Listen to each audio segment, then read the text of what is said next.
Hi, I'm Cierra. I'm Hayley Billings. I'm Emerald Deans. I'm Tommy Harris. And this is the Fantastic Four.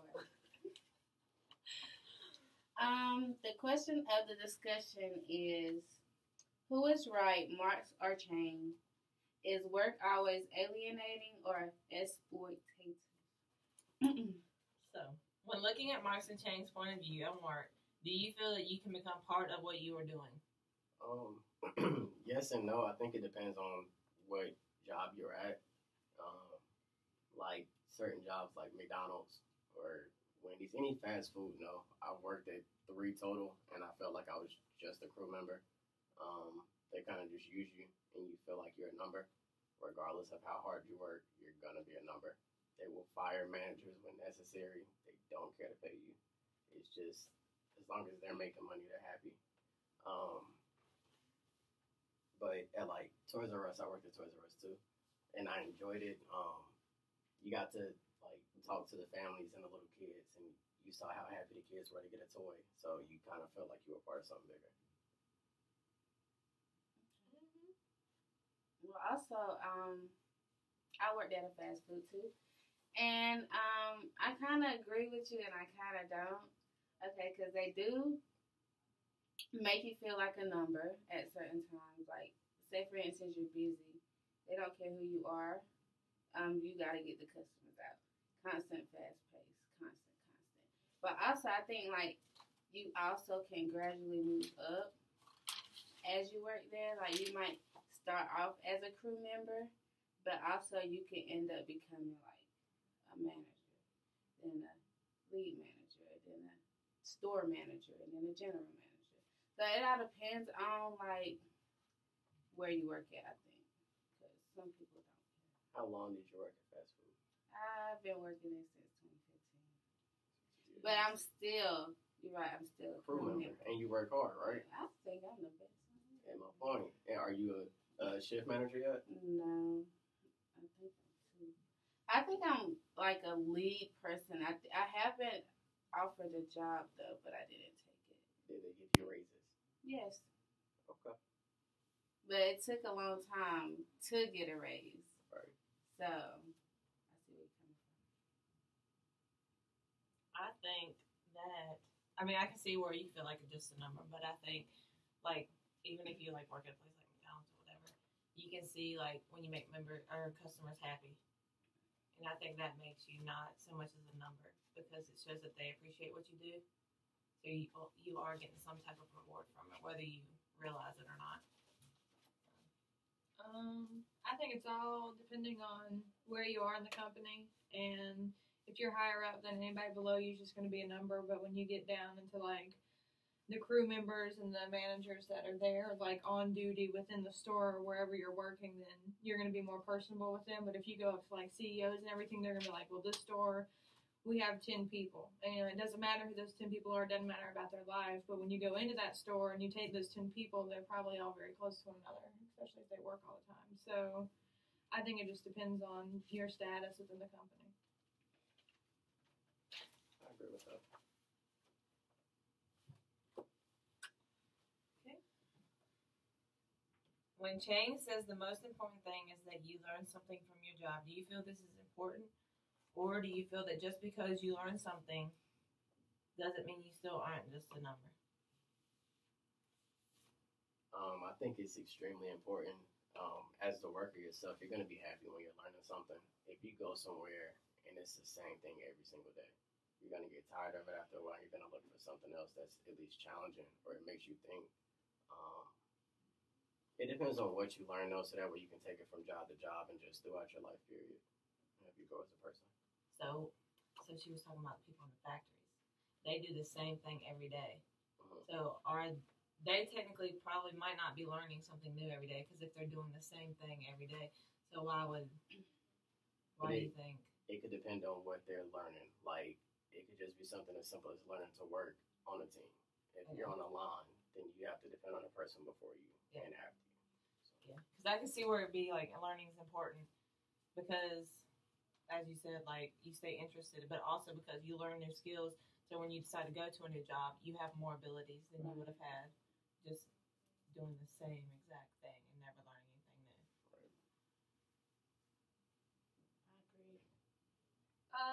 think that it's important to an extent to learn something new, but I think it's only going to be beneficial to the person that learns something new. And you're going to take it more seriously and have more of a outlook on it than, like I said before, the status. Because somebody up here doesn't care really if you learn anything new or not. If you take away from that, now they care if it makes you a better worker, but they're not going to know if you're a better worker if they're not in the store, if they don't watch you work, if they don't see you. So I think it all depends on where you're at on the hierarchy. That's true, but like a district manager at Wendy's, they're not gonna recognize you until you're like an assistant GM or something. Right. But to get to assistant GM, you have to be good at crew member and good at shift manager. So you have to learn to get up there. Right. Mm-hmm. That's true. Right. So we all agree learning's important. I think learning's important, but you're still just a number for a while. I agree. Yeah. And Do you think the size of the company can make a difference too? Yeah. Yes. Definitely. Like I get it with like huge companies. Like I would just think I was a number. Mm-hmm. But I think the smaller ones, you know. But I think mom and pop restaurants and stuff like that, you work harder too. Especially when it's just your family that owns it. Oh, yeah. You have to work sometimes 10 times harder than a big corporation over here that can afford to hire hundreds of thousands of people. That's true. And you might not move up in a small company because it's so small. Nobody's gonna go anywhere. Yeah. That's true. Right. Like little bakery shops. You go in there all the time, you see the same little person at the cash register doing the same job because they're a small corporation, they're a small business trying to, I guess, grow within itself. Mm-hmm. So even with businesses, I think that they start off just being a number. Mm-hmm. So it all depends on what you're talking about. But to go off that, Chang talks about how we viewed them. Like I just did it. We talked about how little small businesses are never going to amount to anything because they're so small and they don't have that other support. And the way she talked about how we view, factory girls in China, or we feel bad for them, but if this small bakery lady is happy doing what she's doing every day when she goes into work, then does it really matter if she moves up or goes anywhere or not, if that's what she's always wanted to do. Right. So if we look at it at the actual person level, then if she's happy, then the numbers shouldn't matter. Yeah, that's true. Be happy. But do you think you can be happy if you're at a big corporation? I think different people have different goals and different. And some corporations Things that treat you make you really happy. good. Yeah. Like Some people have Chili's. benefits. Like Walmart has benefits to where like they'll help pay with school and stuff like that. So Right. I mean, you're always gonna have a bad day on the job. Of course. Yeah, always. Okay. Do you think work is alienating and exploitative?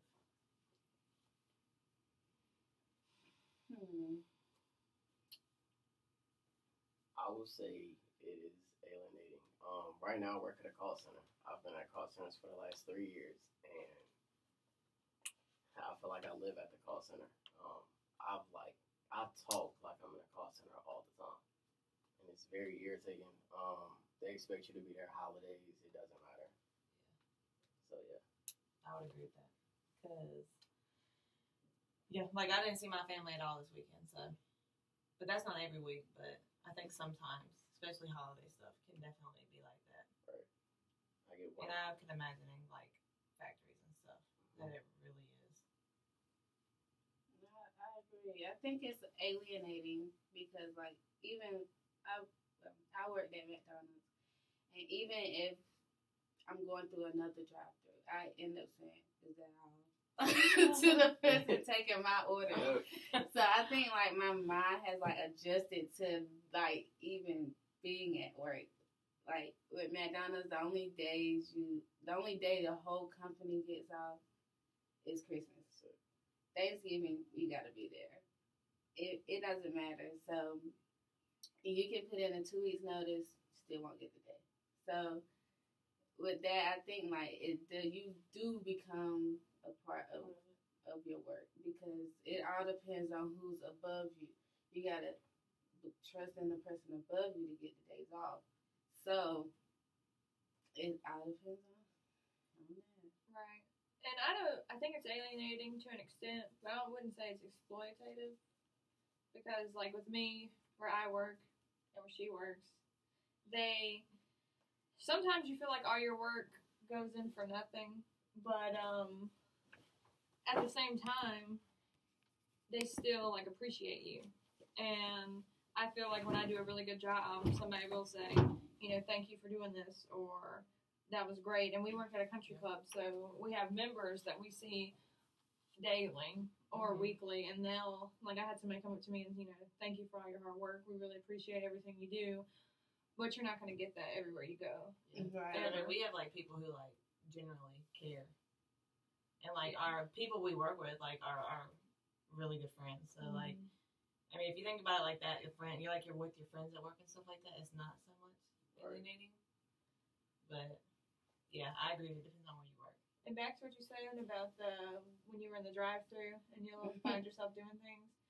I can see myself doing things when I've been at work a lot, because I was falling asleep last night and I was trying to pick up a cooler in my sleep. I woke up to going like this. Yeah. And Mark's actually said in one of his readings that it's what, like, when we are exploited in work, that's what starts to take away what makes us human. Right. And to an extent, I do agree with that, because you get into these set, like, roles. Right. And those roles become who you are. Mm-hmm. And that's especially true when you go into law enforcement or, like, EMS. My sister's a nurse, too. And when you go into any type of work like that, even when you're off duty, you have a duty to the public.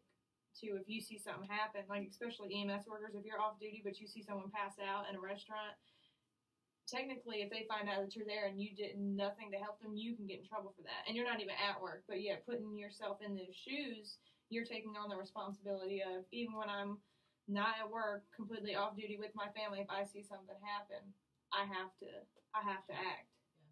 But then again, they go into that knowing. You signed something saying that you will do that. So they know that going in, but I definitely think it affects who you are as a person, what you do. Because, like, if you saw your boss outside of work, do you feel like you have to be respectful of him still if you're not on the clock? Or do you think it's just like, oh, I'm just going to ignore him and not act like I noticed him if you didn't like him? Where I'm at now, I would not speak to my boss. I've had certain jobs where I would definitely talk to my boss. Some words would be positive, some words wouldn't. But it depends on the job and how they treated me when I was there.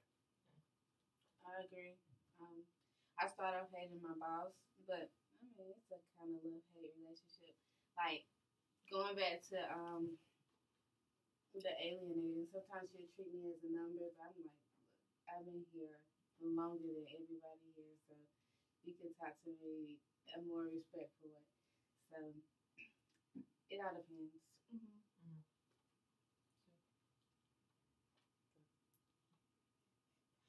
Do you think the differences in times has a lot to do with the differences in Mark and Chang's view on work?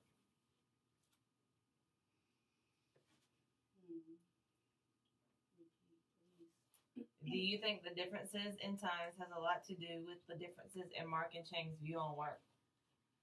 Yes. Because when Marx came out with all his writings and everything, it was like the rise of the Industrial Revolution. And back then, they really didn't care if you were man, woman, child. If you could work in a factory, you were going to work in a factory. And there weren't labor laws like there are today then. So the things he saw, he's probably like, you know, this is awful. This is taking away who they are. You know, they don't care if they work 14 hours a day. 14 hours a day with no break, no food. It's, we need to get this done, and I don't care who you are, but you're going to help me get it done.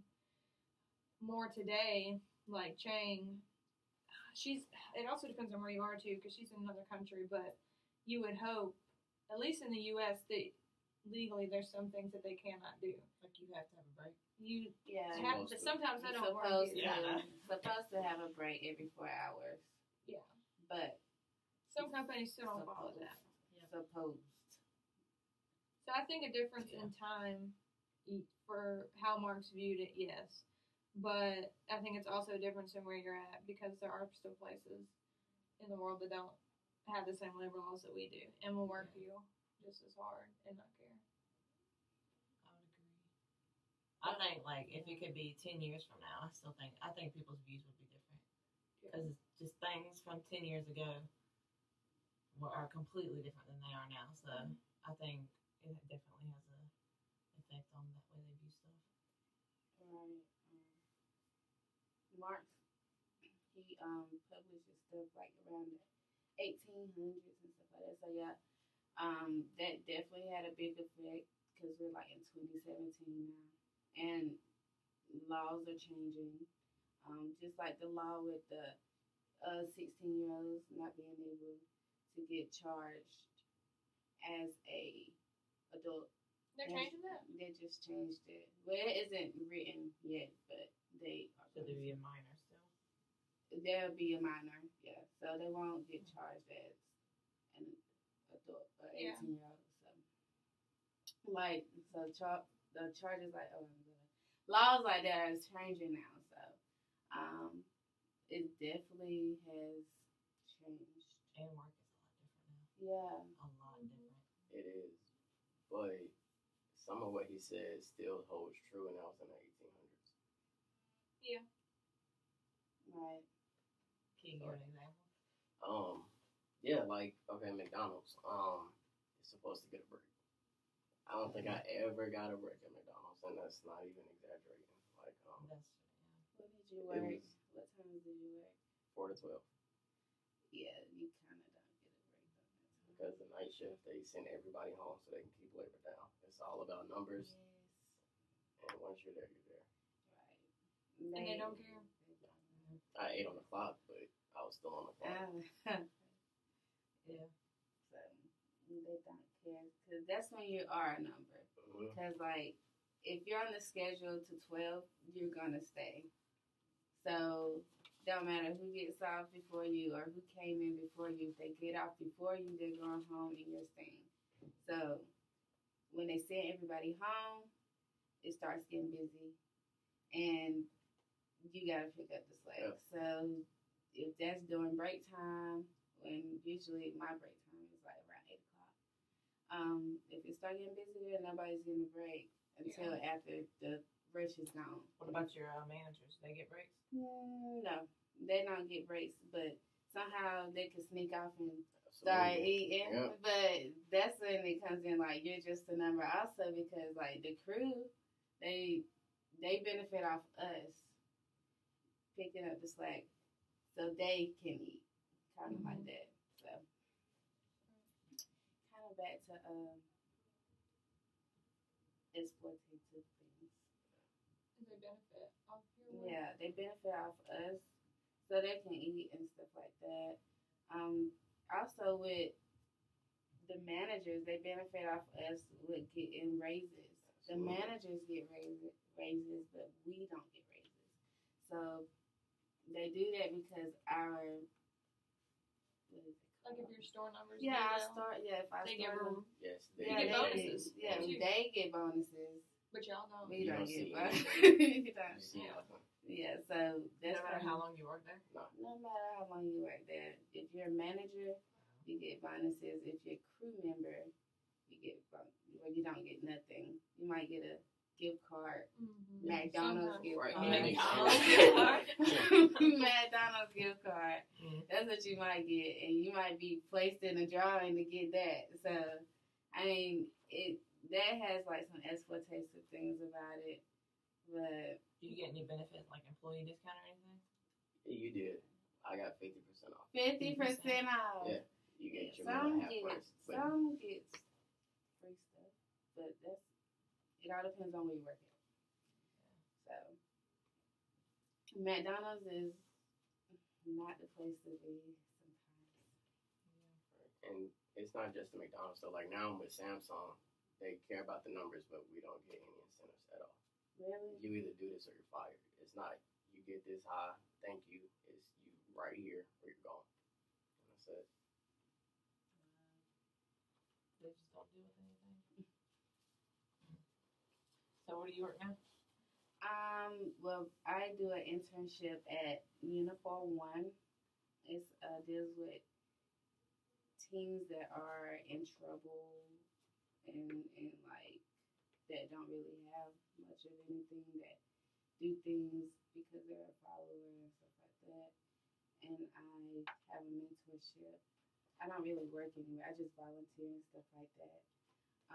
I have my seasonal job is McDonald's. When I go home over breaks, I work there.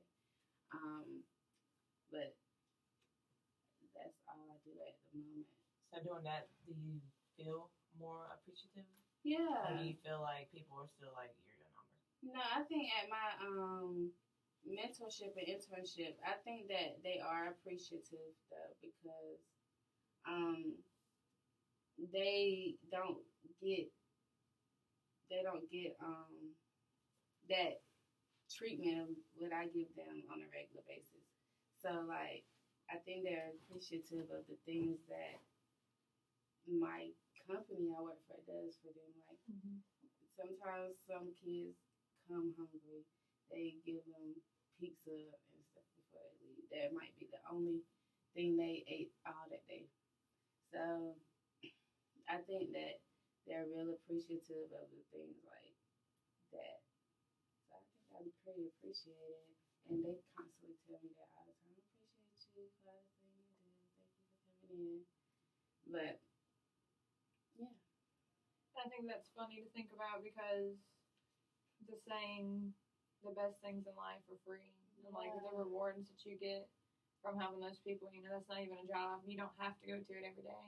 It's something you choose to do because of whatever reasons you have, and it brings you that satisfaction that you may not get from McDonald's, or that you probably don't get from Samsung, or that I wouldn't get from my job at the country club. So things that you do for other people, not having to do them, I think is more rewarding for people than when you're forced to do something. I agree. Yeah, completely. But like Change, she said that they weren't forced to go into the factory, but they chose to. But I think at the same time they were forced to also because they couldn't find anything else to support the means of their family. So that's something I kind of disagreed on with her. Yeah, But I can see that. you don't think that's any job? Like you're not forced to go to work, but you need to work so Yeah. you can You live. have to Right. Right. Now we may have more options here. Right. And, you know, the only option for them to get out of this is to go to this factory. You I gain mean- experience. Yeah. Right. That's the only experience they give, like, to people with little education. Because, like they said, that some stop learning at, like, what, 7th, And 8th their parents grade. were illiterate. Yeah, Yeah. they would force themselves to learn English, like, stuff Go like to a class on their own time and everything. And the one thing I really liked that she said, though, is how everybody preaches about you need to give them better living conditions, all this different stuff, which they do deserve. But she said if you really want to make a difference, and these big factories need to give them, you know, education classes at night, pay for them to go to school, or at least pay for them to get certified in something, you know, give them, help them learn a different language, like give them something that's going to benefit them mentally, not I have ruined myself. Right. Because she said they didn't even like care for any of that stuff. Like Yeah, they it didn't didn't want matter it, which to is them. completely different over here. We'd be Right. like, I want a big house and Right. I don't care about my education or They were striving for that language. knowledge, and a lot of times people in the U.S., we go to work to make money so we can have things. Right. That's it. Now, the bare minimum, yeah, you do need a place to live. You need some form of transportation. But a lot of people work harder to say, oh, I don't want these new pair of shoes. When you can get a $10 pair of shoes from Walmart. But I want the Nikes or the Jordans, so I'm going to spend $200 and some dollars, so I'm going to work harder. So Right. they wanted knowledge. I think we're way more materialistic. Yeah. Definitely. Very materialistic. And that even goes back to we're so materialistic. We're using the benefit of the Chinese people to make us iPhones that we want because we Because just they want can't one, even afford. and they can't even afford it. Yeah, that's insane. Because like Oh, they interesting. probably got a big market for that new iPhone 8. We want that so bad, even though we got the 7 about 4 months ago, Right. and we, I don't understand why they come out with so many iPhones. iPhone 8 and 10. 10? Yeah, 10 came out Yeah. today. 10 too? Oh wow! See, Alright, whatever. and they working It's their butts off to make the iPhone that we buy just because we want it, not just because we need it. I mean, we do need some form of communication, but I think Androids work pretty fine to me. And we can still But get a flip phone. They probably made the Androids. They probably Yeah, made they probably Androids make all too. this stuff. And one thing It's she talked cheaper. about too is we sit there and say it's so sad, they can't even afford it, but they don't want it. So it doesn't matter if they can't afford it. I mean, it's sad, but they don't want this iPhone. They don't care about it. They'd rather have something else. Right. But us, or majority of people, are all hyped up on this iPhone. They could care less. They're gonna spend 5 hours that they get on break or at night, not a break, studying to learn a new language. Right. We're gonna play on our phones. Right. So That's crazy.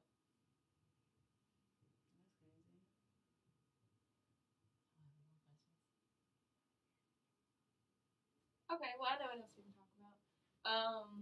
When we were in class and they talked about how marks, there was 3 different subsections. One where the man has to work for everything that he has. So he talked about, when you have to go out to the field and you have to plant all your food to survive. So you have your dignity because you're doing that for you and your family and the people around you to survive, but you have very limited time to be human, like conscious, and think things that you want to think, do things you want to do, because if you work all day long and then you come home, you go to bed, you're tired. So you don't have time to express who you are. He says, your full human potential, you don't have that. And then the second one was when we started getting to the Industrial Revolution, fast forward a little bit, they did have some sort of laws. So you have financial security because you're getting paid for the work that you're doing, and you can support your family. But by working, he said, something like your vision gets distorted on what it really means to be human, and your human potential, your views on it are different. It's distorted. And then there was a third one where it said if we didn't have to work at all and we could just be us, and money wasn't such a big thing for everybody, then we could reach our full human potential and be who we are truly supposed to be, or just reach that level that we can't reach because of boundaries that we have when it comes to work. So what do you guys think out of those 3 would be? Do you think it is even possible to have it so no one has to work at all? I feel like you Ever? learn a lot by working. I think Yeah. it helps you become. It reached your potential. Like it just Right. gives you a different abilities, whether it's how to work hard or whatever. Because if you're just sitting home and doing it, what are you learning? Nothing. You're just being lazy. Well, not lazy, but But if you didn't you're have just to sitting work at home. when you do what you wanted to do, I don't think everybody would want to sit at home all day if they had the Yeah. complete freedom to do whatever they could do. I mean, you could if you got to be home and money wasn't an issue, you could travel the world, Right. and you could learn a ton of stuff from that. But I think you can also learn a lot of stuff from being at work. But then, too much work is just, Right. It's So you're too more of like much. a middle ground. Yeah, between I those think too much work is too much, but I think you should still be able to work, but also do what you want to do, because those different experiences help shape who somebody is. Mhm. But without us working, what would we be able to do without money? We're saying if money wasn't an issue at all. Okay. I mean, yeah, we have a lot of freedom to do a lot of things. Yeah, but I think we get bored, I get bored really easily. especially with how much people over here are on their phones and stuff like that. It would be 100 times worse. No communication at all with people, actual communication, Right. no face-to-face talking. Texting is not being with somebody and Right. experiencing things, and Yeah. no emotion or anything. It's just a computer. So yeah, I'm thinking the exact opposite. Because I'm thinking, if I didn't have to work and money wasn't an issue, we wouldn't be in school right now, because I'm sure most of us are in here to work towards jobs, to get an education. But I could think of all the things that I could learn if I wasn't working. If I had the time, I could learn a second language if I wanted to, because I'd have all this time in the day that I could take this time and say, I'm going to learn this. Or I could travel somewhere and see parts of the world that I've never got to experience before. 1, because I don't have the time to go, and 2, because I don't have the money. But if money wasn't an issue and we had time, you could do more volunteer stuff. You could go to China, you could go to anywhere in the world and volunteer with people who are less fortunate than we are. I can't do that now because I don't have the time to. And unless you study abroad when you're in college or your family's really wealthy, you're not going to experience anything. And even though I'm going to learn something from my job or like what I do now, if I stayed at the country club for the rest of my life and I was in Burlington, North Carolina, what really am I ever going to learn?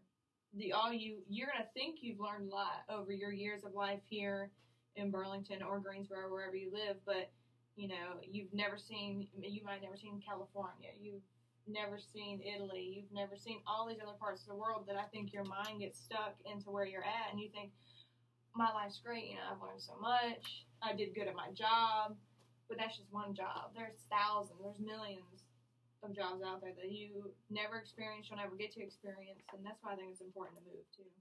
At least, or go somewhere different for a little bit. Like, don't stay where you are your whole life just because, I like my little town. Which that's fine if you do, and I guess if that's good for you, but to me that's not satisfying. I'm not saying I want to move to Africa for the rest of my life, but even if you just go somewhere for a month and you see how different it is in a different culture somewhere, I think you learn a lot. And I think not working will give a lot of people that opportunity. But then you look at jobs like FEMA and stuff like that, and they get to see a lot of different parts of the world. Unfortunately, it's on bad circumstances. Right. But there are jobs that allow you to do that. People who work on cruise ships, they get to see the world, and yeah, I guess it just depends.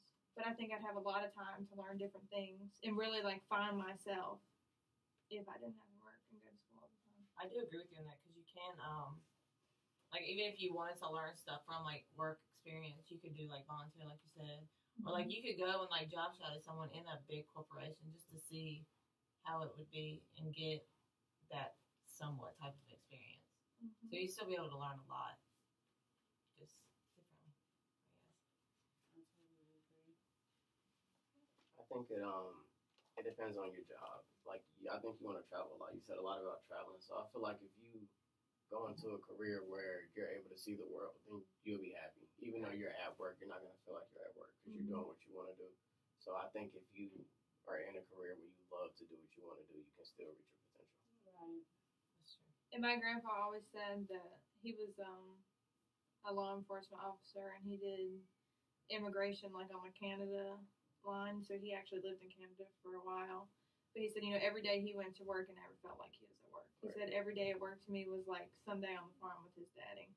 So to me, that's what I reach for one day, to hope that I don't care to have to get up to work. Like, I'll look forward to going because I'll be so happy. And I think if you can reach that, then it's not alienating, it's not exploitative. You just have to enjoy what you do, but you have to be given the opportunity to enjoy what you do. I agree. And when it takes away who you are as a human is when you're forced to do something that you don't even want to do. Which sometimes you have to get to where you want to go. Right. But if you're stuck in that forever, then I think that's when it takes away who you are. Yeah, I think it's important to always just keep moving forward. Like, I mean, you shouldn't I don't think you just switch jobs constantly, but you know, move towards what makes you happy. Go through the hard stuff, the jobs you hate. You know, get experience in that, and then figure out what you do like and love, and what will make you happy. Yep. I learned the most when I was out of school because I went from this job to this job. I wasn't in school; it was just work. And I finally realized, okay, this is not what I want to do. It's more like this. So. Yeah. All right. Thank you.